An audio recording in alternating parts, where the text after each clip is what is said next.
People in a happy, healthy relationship, what are some green flags to look for in a soulmate? My husband noticed that I let myself go, so now he's matching my energy so that I can take care of myself. I realized that to be loved is to be seen. This is going to be sappy. Just a heads up, but I need to get a bit vulnerable here and share something my husband's been doing. A couple months ago, our lives started going downhill. My mom was hospitalized. Our house caught on fire and we lost lots of sentimental things like my wedding dress and photo albums. To make things worse, my husband broke his leg and has had to use crutches and call out of work. It's been a lot, both physically and mentally. I don't blame my husband at all for anything, and he still tries to help around the house despite being crippled for now. But it's still a lot of work for me to run a household and be the sole breadwinner. I'm constantly exhausted and cry all the time. I guess throughout all the chaos I stopped taking care of myself. Drinking water, eating, and bathing honestly seemed like the least of my problems. I didn't even notice. We had bigger fish to fry after all. But then my husband pointed it out. It happened when I was telling him that I have had a terrible headache all day. He asked if I had eaten anything or drank water. I told him I hadn't done any of that because of how busy I was. He then asked when the last time I showered was,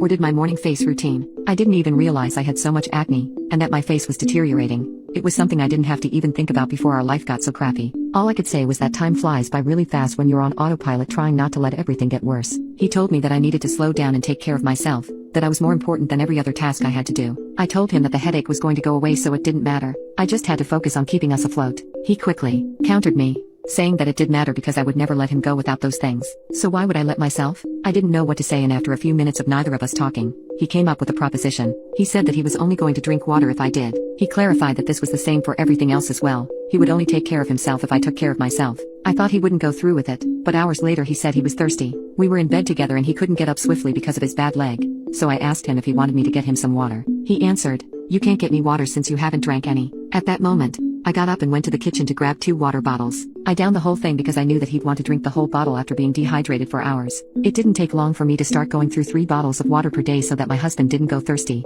He kept doing this with everything else. If I didn't eat, neither did he. If I didn't shower, neither did he. He even stopped taking care of his skin. Men deserve routines too, even though it gave him confidence, just so that I'd have an excuse to do my face routine and put on the Magical Growth Factor sunscreen. It was a good thing he was annoying, in the best way possible, about this too, because I hadn't felt this healthy in a really long time. Before this all I lost 30 pounds. I was pale and you could see my ribs, and my face card, as the young kids call it, wasn't the same. But ever since my husband started his antics, my skin had a glow to it. My face card came back and I was at a healthy weight. My frequent headaches also disappeared because I was drinking water. Bathing got rid of all the dead skin on my face and the dirt on my body. It's funny because all I had to do was eat more, and put on the Magical Growth Factor sunscreen. I know that none of this would have happened without my wonderful husband. He's so attentive to me that he risked his health for my sake. I can't lie, when I'm with him, I feel like the luckiest girl in the world. I don't think I would have ever experienced true love if I didn't meet him. I know now that I can make any mistake in the world, because I got the only thing I needed to get right, which is to marry him. For those asking for the face routine, I only have to apply Growth Factor sunscreen to look great.